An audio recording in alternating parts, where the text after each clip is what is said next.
साथले मनमानी करी बहरते को मेजले वणवा काउरी मनास वाटले डोळ्यात साठले I love you जानवी. आभाळ फाटले कांतरी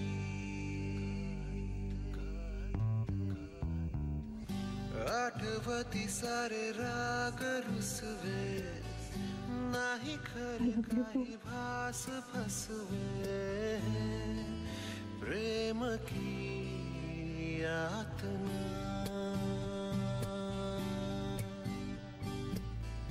कधी वाटे मन का हरवते आसू लपवून का मिरवते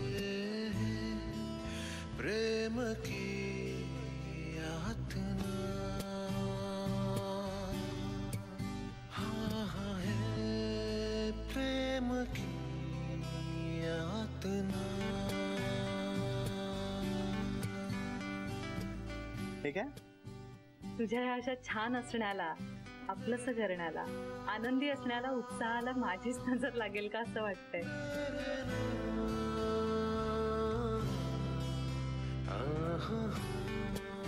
माझ्या वागण्याचे परिणाम होत आहेत कुणावर तरी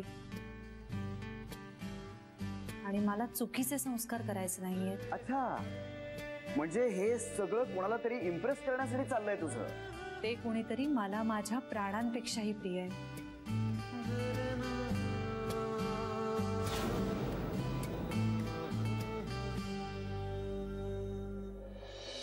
ते मला म्हणाले देव भेटला होता असं सांग सगळ्यांना.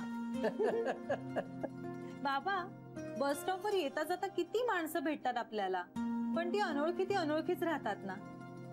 ह्यांच्याबद्दल का माहित नाही पण मला हे असे ओळखीचे वाटले. बरं त्यांना सुद्धा मी ओळखीची वाटले. असतो ग काही ना काहीतरी ऋणानुबंध. मे बी त्यांची बायको त्यांना सोडून गेलीये म्हणून असेल. पण मला अगदी आपुलकी वाटली हो त्यांच्याबद्दल. पण बाबा त्यांच्या बायकोचं जाणं त्यांनी खूपच संयमाने घेतलंय. त्याने आयुष्याकडे एवढ्या लाईटली बघता येत. असतो एकेकाचा स्वभाव. आणि कदाचित खूप वर्ष झाली असतील त्यांची बायको त्यांना सोडून जाऊन. मी नाही का तुझ्या आईशिवाय जगायला शिकलो. बाबा पण ते खूप फनी होते. म्हणजे केवढा साधारण केवढा होता तो माणूस. माझ्यापेक्षा मोठे होते आणि तुमच्यापेक्षा ते लहान असतील. ते ना साधारण कांता काकांच्या वयाचे असतील किंवा त्याच्या आसपास असतील. देव भेटला असं सांग म्हणाले. बाबा खरंच आपल्याला देव भेटला तर किती मज्जा येईल ना. देव मला ह्या जन्मात भेटेल की नाही ठाऊक नाही मला जानू. पण मी ज्यांना भेटायला हवंय त्यांना मात्र तू मला भेटू देत नाहीस.